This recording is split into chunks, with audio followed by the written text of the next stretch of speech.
আসসালামু আলাইকুম। আমি মোহাম্মদ আবু জিন্নাহ। বাই প্রফেশন আমি একজন মেডিকেল টেকনোলজিস্ট।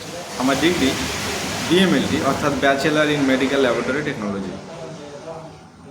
আমি দীর্ঘ 7 বছর এই প্রফেশনের সঙ্গে যুক্ত। এই 7 বছরে অসংখ্য মানুষের রক্ত পরীক্ষা নিরীক্ষা করেছি।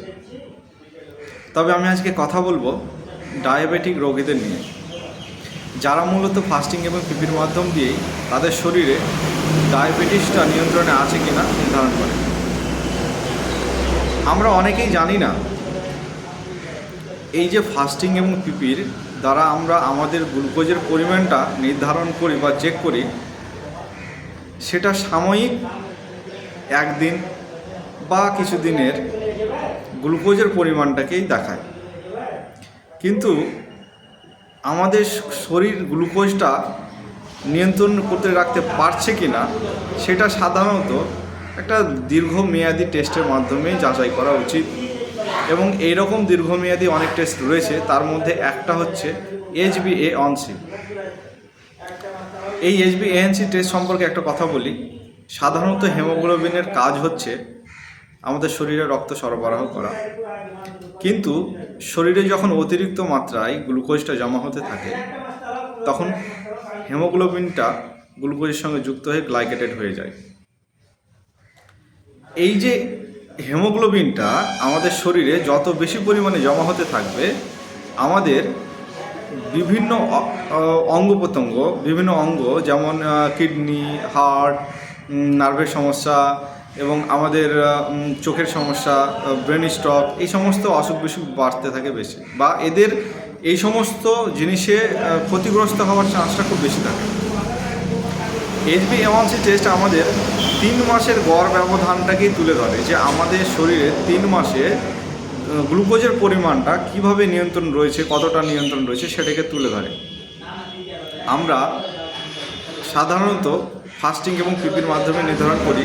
আমি আপনাদেরকে বোঝানোর জন্যই আজকে ভিডিওতে এটা বলতে এসেছি যে শুধুমাত্র ফাস্টিং এবং পিপির মাধ্যমেই কখনো আপনারা আপনাদের গ্লুকোজটাকে বা আপনারা আপনাদের যে ডায়াবেটিস রয়েছে সেটা নিয়ন্ত্রণে আছে কি নেই নির্ধারণ করবেন না।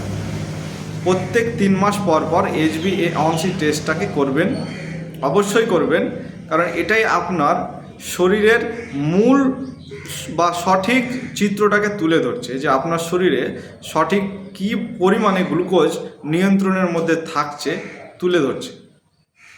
আমি মোহাম্মদ আবু জিন্নাহ বিএমএলটি কমপ্লিট করে এসেছি কল্যাণী মেডিকেল কলেজ থেকে। বুধিয়া স্ট্যান্ডে একটা আমার চেম্বার আছে।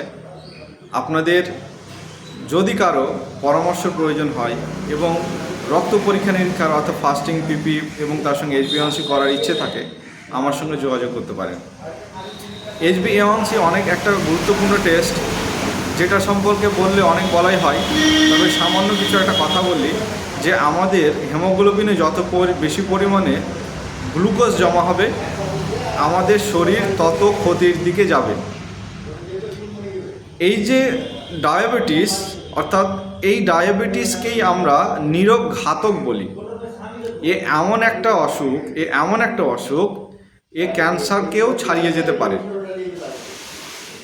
কোন দিক দিয়ে?